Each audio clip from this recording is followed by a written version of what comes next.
So this is the third of the recordings for communication, and I'm going to just kind of focus in on hyenas, spotted hyenas. And so we'll spend a little bit of time on this because there's some interesting experiments that have been done, and then we can kind of relate it to proximate and ultimate causes. All right, so the female spotted hyena actually has what's called a pseudopenis. It's actually a large clitoris. And when they meet each other, when they introduce each other, they actually, this is the posture you typically see. And so they're checking each other out, trying to figure out. Now again, hyenas are extremely aggressive. They are scavengers, so they're fighting for, food bonanzas. In most zoos, often you will see signs that say, if you see aggression in these animals, let the keepers know. It can be a problem unless they're closely related to each other. So all of those things happen. So you just need to be careful. And so let's talk about proximate versus ultimate goals. So this is Stephen Jay Gould. He is was an evolutionist. And I say, it's not like he changed his mind on that.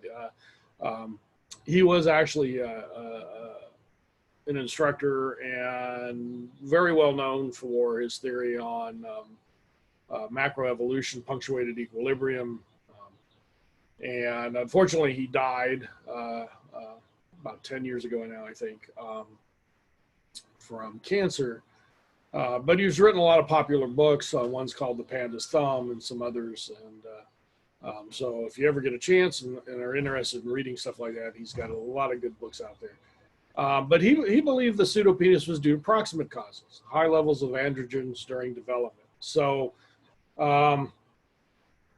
what that means is the testosterone or androgen is high because that is required for getting food at the carcass. The more testosterone you have, the better chances you are of getting fed. And those high levels of testosterone, he believed, was the reason that the clitoris grew so big. So it was just kind of the mechanism was high levels of androgen. The mom was pregnant. So that was his argument. John Alcock, who is one of the is an author of one of the textbooks I'm using for references. John is well known, written a lot of animal behavior books. He's got one of the better, he's got some issues in it too, but he strongly disagreed with Stephen Jay Gould, and he thought that it was really the ultimate cause that was driving it, and then the large clitoris was not just due to hormones. It was really the behavior mechanism. And the reason I like this is because it's spelled out like this and very clearly. But what I need you guys to realize is they both can be right. When we try to make it a mechanism versus an evolution thing, it makes it very difficult because both of them, I think, have parts to play in the overall behavior that we're seeing today.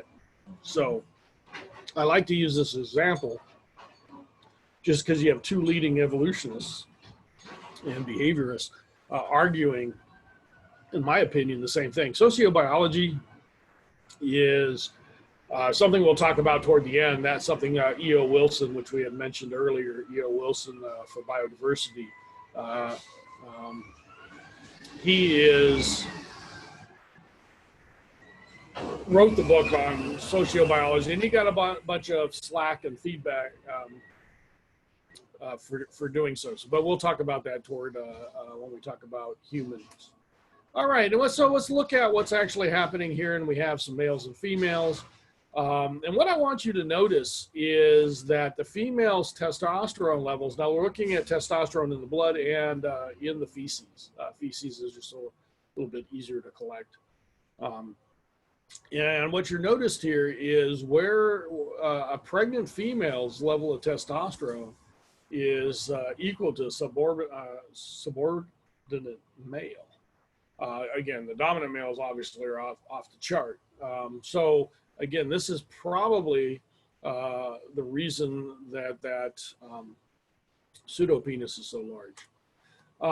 And the adaptive behavior, to give a call out to John Alcock, is the more androgen, the more aggression.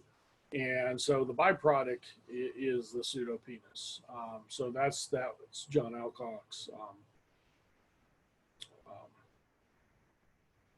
position. And so, is it A or B? I think it's apples and oranges. I think if we're talking fruit, both of them are fruit. It's just different types. So again, I think this is a good example of where we are with behavior and trying to, pigeonhole it as a cause by just this gene, this nurture, getting back to nurture and nature. I think we got to start stepping back and looking at behavior as kind of this all encompassing physical things, environmental stresses, evolutionary concerns, and all of these different factors. And so we'll stop the recording there.